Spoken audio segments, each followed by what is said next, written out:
UAW leader touts Trump's Canada-Mexico tariffs as effort to stop the bleeding of U.S. jobs. Now, UAW endorsed Biden and then Harris in the recent presidential campaign, but now the United Auto Workers are saying, we actually like this tariff talk.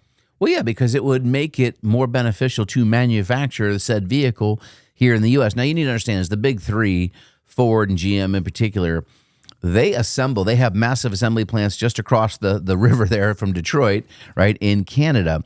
And several of these vehicles have partial assemblies of the chassis in one country and move across the border and get other parts and components added to it and then come back. And I don't remember which one. It was one of the SUVs, 13 trips across the border before completion.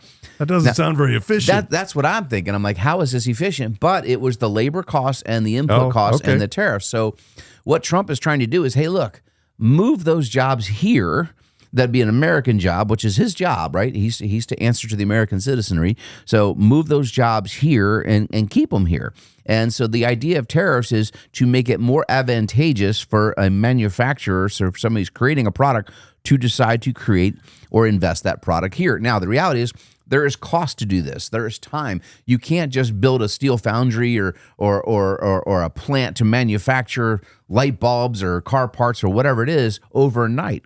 So what the business community, and Trump had a business roundtable this week, and we don't have the outcome of that as of this recording, but what the business community wants, I've always talked about, is we just want certainty when it comes to tax policy, to regulation, to tariffs. And right now, the one part that's driving even me nuts with, we're going to double the tariff to 50%. 2 hours later, no, it's only 25. Oh, it's going to be 10, but we're going to exclude 6 products, but we're not, that is pretty hard to do business. Or we're going to delay it and then see if you meet whatever my demand is. And so from that regard, I'm already like, come on, man, just pick your policy and run with it. Now, tariffs are not necessarily a bad thing. Again, it's how we funded our government. 75% of our funding came from 1870 to 1912 from tariffs. And people need to learn history and understand what the job is. And again, we need to have a whole nother discussion on what is the job of the federal government, because obviously a lot of people think it's supposed to do a lot of things. It's not.